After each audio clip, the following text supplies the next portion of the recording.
नमस्कार, स्वागत है आपका। आप देख रहे हैं प्राइम टीवी इंडिया और मैं कीर्ति मंडूला।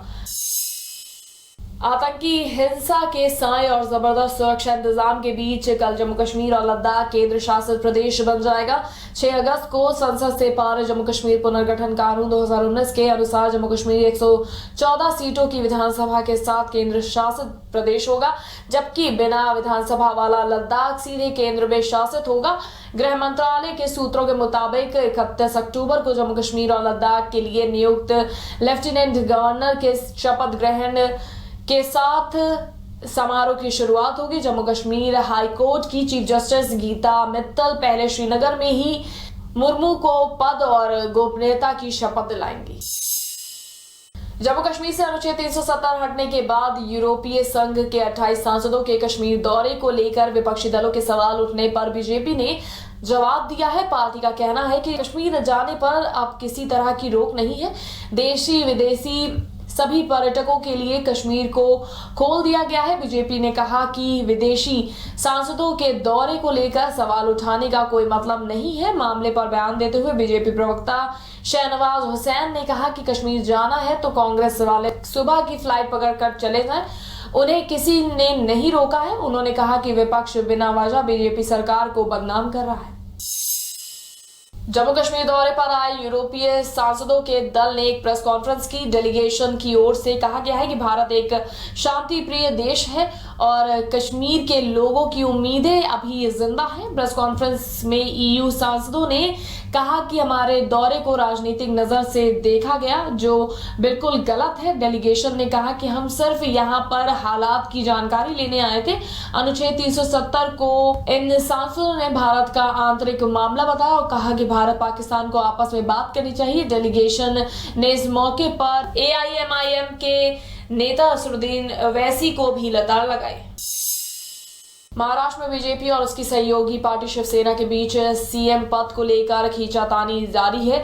दोनों पार्टियों में जहां सत्ता को लेकर आम राय नहीं बन रही है, वहीं शिवसेना अपने मुखपत्र सामना के जरिए बार बार बीजेपी पर निशाना साध रही है। अब शिवसेना ने यूरोपियन सांसदों के कश्मीर दौरे को लेकर बीजेपी को आड़े हाथों लिया है। शिवसेना ने अपने मुखपत्र सामना में सरकार से पूछा है कि क्या कश्मीर में यूरोपियन दल की जरूरत है। कश्मीर में अगर सब ठीक चल रहा है तो यूरोपियन सांसदों के दल का कश्मीर में आने का क्या मतलब है। लखनऊ में अपने विवादित बयानों को लेकर अक्सर चर्चा में रहने वाले बलिया से बीजेपी विधायक सुरेंद्र सिंह ने बसपा सुप्रीमो मायावती को लेकर बड़ा बयान दिया है। सुरेंद्र सिंह ने कहा कि मायावती को यूपी का सीएम बनने के लिए अब दोबारा जन्म लेना होगा। मायावती 3 बार यूपी की सीएम रही है।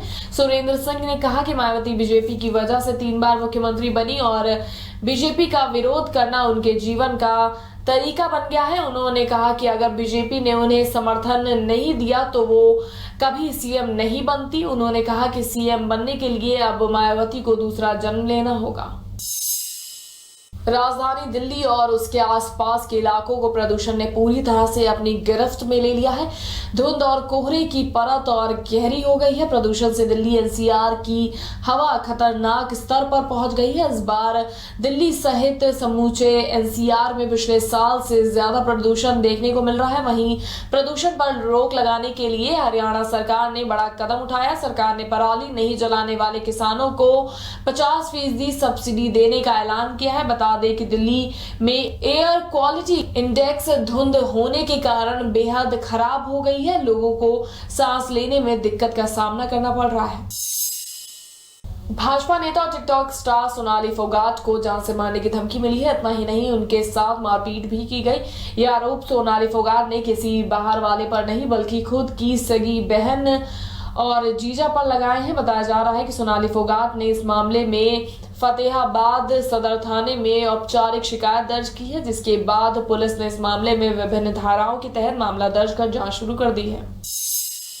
केंद्र सरकार ने करतारपुर साहिब जाने वाले पहले जत्थे की सूची जारी कर दी है। पूर्व PM मनमोहन सिंह, पंजाब के CM अमरिंदर सिंह और केंद्रीय मंत्री हरदीप पुरी उन 575 लोगों में शामिल है जो करतारपुर गलियारे के जरिए पाकिस्तान में गुरुद्वारा दरबार साहिब जाने वाले पहले जत्थे का हिस्सा होंगे। केंद्र सरकार के सूत्रों ने बताया कि भारत ने 575 लोगों की सूची पाकिस्तान के साथ साझा की है। केंद्रीय मंत्री हरसिमरत कौर बादल और पंजाब के सांसद और विधायक भी इस समूह का हिस्सा होंगे।